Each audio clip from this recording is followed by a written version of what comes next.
Hello, everyone, and welcome to Write Something Weird, your favorite literary podcast where we talk about creating cool art and building bookish communities. I'm Sophie Stern, a paranormal romance author based in Kansas City, and I'm here today with my wonderful guest, Lynn. Hi, Lynn. Hello. Hi. Thanks for having me. Thank you for being here. I'm really excited about our conversation. We met on Facebook through an hmm event that you organized called Queer Your Bookshelf. hmm Can you tell us a little bit about what this event is and how you started it? Sure. It is Create Your Bookshelf is a cross-promotional event where authors come together and help each other promote each other's books. Yeah. And so the idea is that everyone puts one book into the promotion on the day of the promotion. The promotion is only one day. On Mm. the day of the promotion, the book is discounted to 99 cents.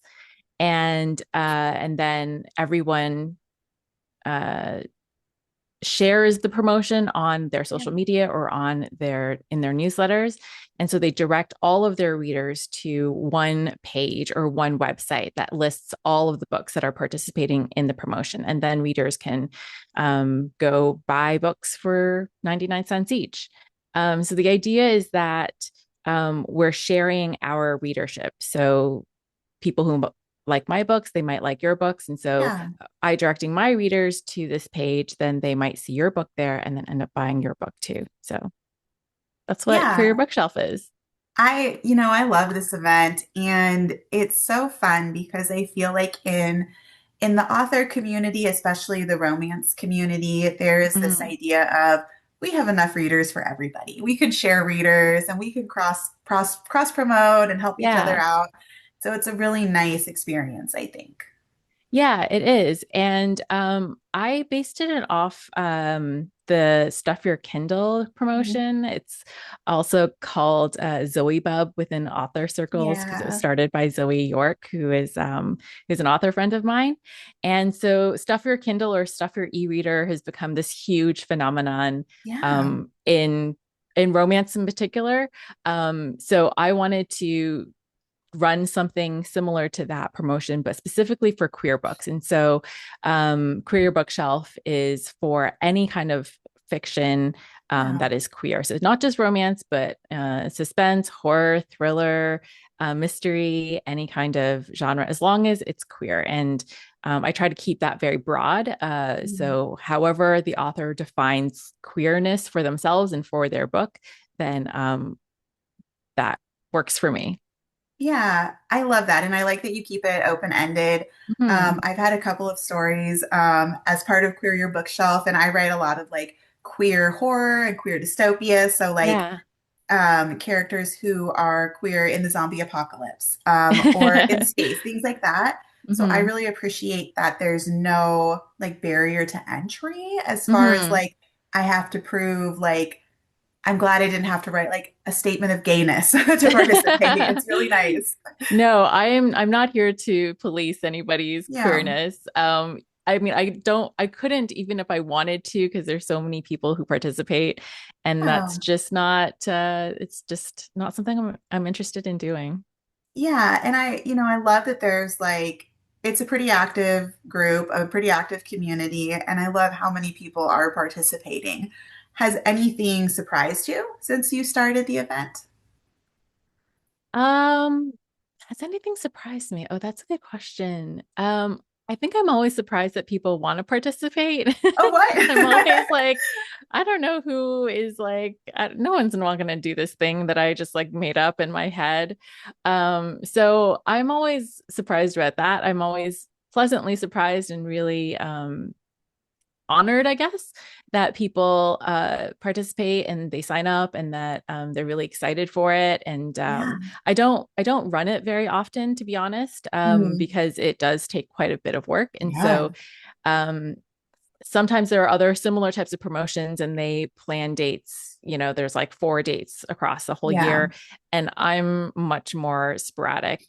But like, oh, I feel like I should run one at some point, and then I give myself like 2 months and be like, all right, I'll pick a Yeah. date 2 months out from now, and then so because it's a little bit sporadic and a little bit Yeah. unorganized. Um, there's people who's always asking me like, "Oh, when's the next one? When's the next one?" I'm like, "I don't know. I'm sorry, I don't know." So when they actually Yeah. like participate and sign up for it, I'm like, "Oh, okay." You're like, that's People great. are okay with my chaos. That's amazing. Yes. I love a little chaos. So I think that's really cool. And yeah, I love that it's, a little more sporadic. I think that keeps it lively and interesting for sure. Yeah, yeah.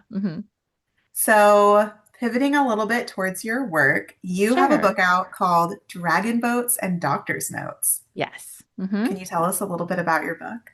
Yeah, it's a sapphic romance featuring a doctor. She is an OBGYN. She is super overworked and burnt out, and one of those people who doesn't know when or how to stop. And so at one point, she joins a dragon boat team um, to try to find a little bit of balance in her life. Mm. And then she meets the dragon boat team captain, um, and they fall in love. Yeah. I love it. It's so fun. And what made you decide to write about dragon boat racing in particular? You know what? That's really funny because I've never actually done dragon boat, and Okay. so I don't have firsthand experience. Mhm. Excuse me. Hold on. Let me just pick something. Yeah, you're good. While you're drinking. So my grandmother lives in Duluth, Minnesota, and they Hmm. have a huge like dragon boat festival there every year. And Yeah, that's so she cool. loves books that have like dragon boat racing in them, but Oh, I feel like it's a amazing. rare topic. Yeah, it's a pretty niche sport. I think Yeah. like rowing generally is there's lots of different types of rowing, Yeah. right? And then dragon boat is just this one very specific type from China, from East Asia. Yeah. Um, so the story actually started out as a short story in an anthology, like a holiday Okay. anthology. So Yeah. the theme of the anthology was non-Western holidays, basically. Oh, cool. Okay. So like not the Christmas or the Thanksgivings or the Yeah. Easters, but other holidays from other cultures. And so I picked the Dragon Boat Festival, which is a Chinese or Asian holiday, where they race dragon boats and they eat zongzi, which is this type of, I think they call it a dumpling. It's like glutinous rice wrapped in lotus leaves, and then you steam Yeah. them. And so it started out as a story that set around that holiday. Mm. And because Dragon Boat is such a like integral part of that holiday, Yeah. I was like, then now they're like dragon boat rowers or paddlers, I should say. And the anthology was out for a little while. Uh, and then everyone was able to take back their stories, and I then added to the story, turned it into a novella, and republished it.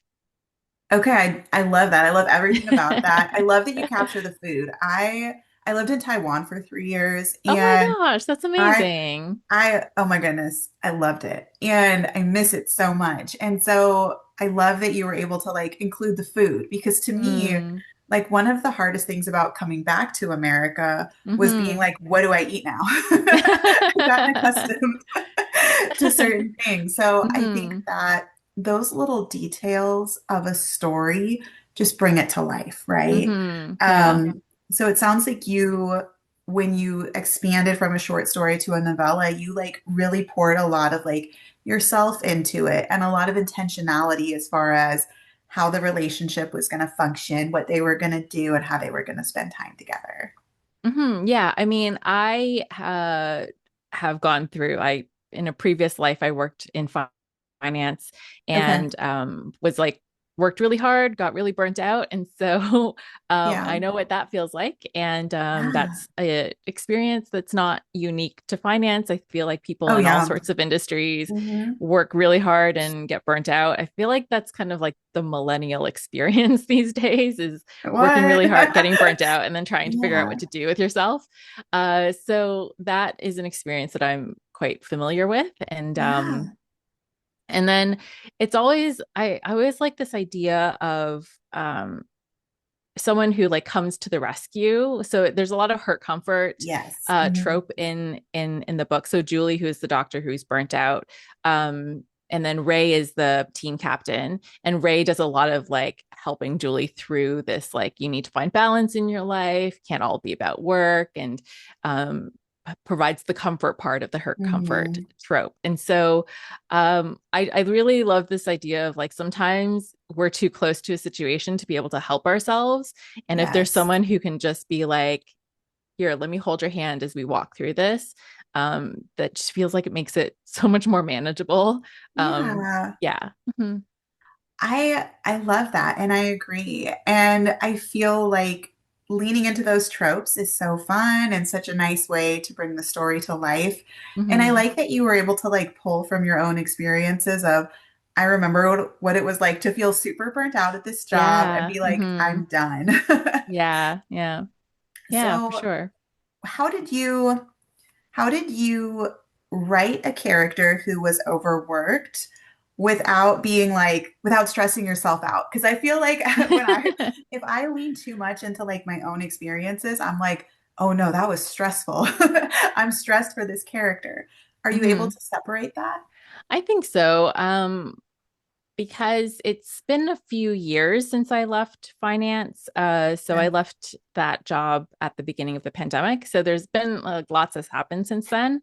And I've also, when I first left that job, I actually wrote two books, Hard Sell and Going Public, and they're longer, they're like full novels as opposed to Cool. novellas. And those were about people working in finance who are, work I worked through a lot of the trauma, I think, of working in finance with those two books. Yeah.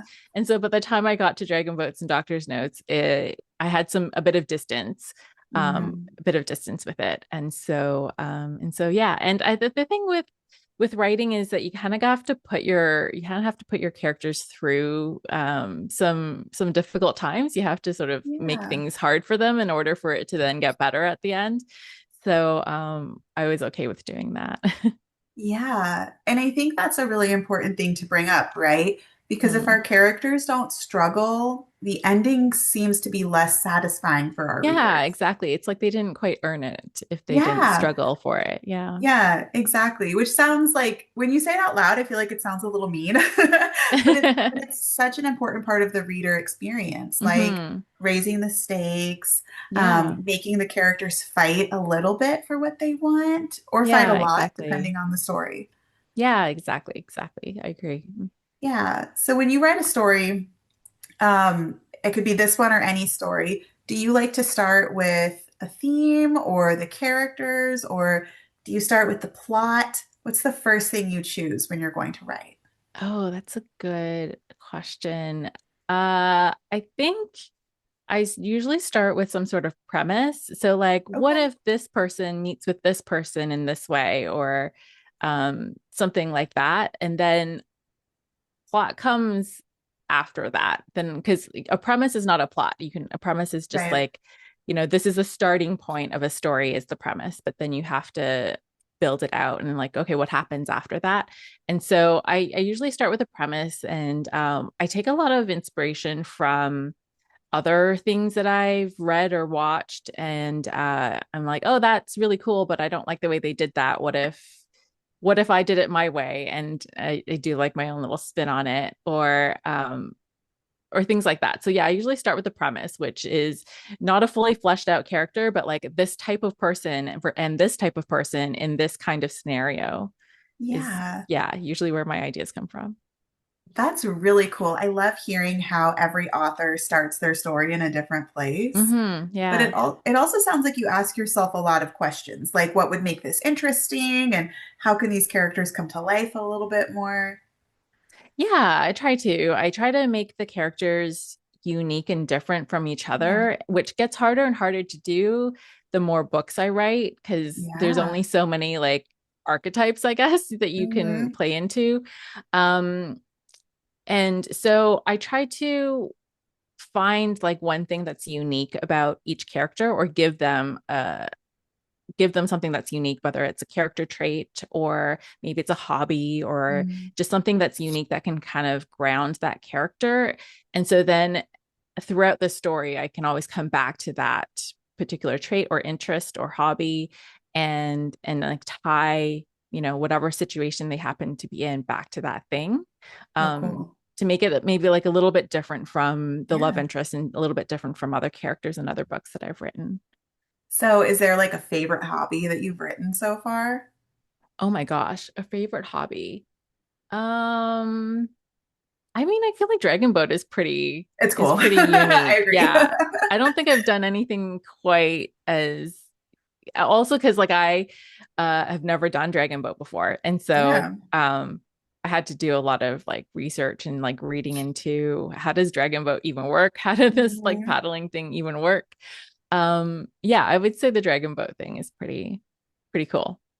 Yeah, that is really cool. Is there any chance that a sequel is in the works, or is this firmly a standalone story? I think it's probably a standalone. I have other ideas with other characters that I'd like to work on. So Yeah. I also I generally like to like when a couple gets their happily ever after, I kind of like to let them just Be sit there happy. and like Yeah. they've gone through the trials and they've earned Yeah. their happily ever after. So I don't want to like put them through more. I'm like, you've earned this, so like enjoy it. So I tend to just write. I do write in series, but it's like a different couple for each book. So once a couple Smart. gets their happily ever after, then they can rest.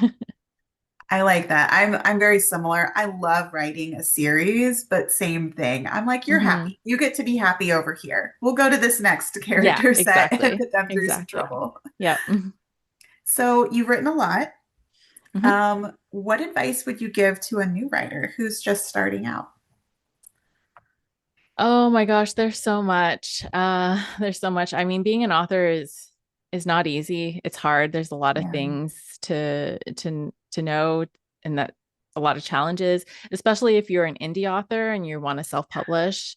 Um, there is a lot. Like it's not just the writing. The writing is almost like the easy part at that point because Yeah. there's so much more that you have to learn about how to publish your own book. But I think the most important thing to be an author, and this is something I constantly have to remind myself also, is to write the book. You have to write the book. Mhm. So if you don't sit down and actually put words on the page, then there is no book to publish, there's no book to Mhm. market, there's no book to sell. So it's really easy to get distracted by all these other things that we feel like we need to be doing as authors. Um, but if you're not actually writing the book, then all of that other stuff doesn't really matter. Yeah. That's Yeah. really great advice. I totally agree with you. And I feel like a lot of times, if I'm talking to a newer author or somebody who's just starting to think about it, Hmm. they tend to think really, really big picture instead of Yeah. just write your story, just get it out. Writing's hard. Yeah. You have to do Yeah. the hard stuff first. Exactly. I've I've had people, someone ask me like, oh, but what about film rights? It's like, should I write, uh, should I like write the book thinking that it might be turned into a film? I'm like, well, no, because if you want it to be a film, then write a screenplay for a film. Like, Yeah. Hmm. if you want it to be a book, then write it as a book and don't worry about whether it'll be turned into a film in the future. Um, but yeah, so like at the end of the day, the most important part of being a writer is like sitting, getting your butt in the chair and getting the words on the Yeah. page. Yeah. Absolutely. I totally agree. And that is both harder and easier than it sounds, I think. Yes. Yes. Yeah. Yeah. It seems easy. It seems like an easy thing to say. It seems like a really obvious thing too. Yeah. But it can be so hard. It can be so hard. So do Yeah. you have like a writing schedule or a routine? Like, do you write every day? What does that look like for you? I try to, but I'm not very good at maintaining routine. I also have a day job. I work at the Festival of Literary Diversity. I'm the Oh, program cool. coordinator there. So, yeah, I'm surrounded by books all the time. It's amazing. I love it. That's Uh, awesome. so when it's festival season, we get obviously really busy, and I'm busy organizing that festival, and so I don't have as much time to write, which is kind of where I'm at now. Where our festival just ended a few weeks ago, and so I've been trying to get back into the routine of writing. And so the idea is to write every day, and it doesn't have to be a lot every day, but at least something. So I have word count goals that I would like to meet. Cool. But I try not to beat myself up if I don't meet them. As Yeah. long as I'm doing something, I tell myself that that's enough. Like just getting a few words on the page. It could be 10 words, could be 50 words, could be Yeah. 500 words, could be 1,000. It doesn't matter as long as I'm doing something and moving it forward. I love that. And exactly, moving it forward is key because Mm-hmm. whether you're writing 10 words or 1,000 words, writing something I think is better than writing nothing. Yeah. Mm-hmm. And sometimes some books are written faster than others. And Yeah. I think writers, we tend to be kind of hard on ourselves and put a lot of Mm-hmm. pressure on ourselves. And so Mm-hmm. having this idea of, I actually don't have to write every day. It's okay if I'm not feeling well or busy or have other things Yeah. to do, Yeah. as long as I come back to it. Yeah. Yeah. That's an important thing. I always come back to it. So, my last question before we wrap up, what would you say to writers who want to start getting involved in the book community but aren't sure how to? Because I know like you and I have connected through like the newsletter events, and Hmm. we're both in Zoe's group. So there's a lot happening on Facebook, which I think is There a great is. place to start. But Yeah. what would you say?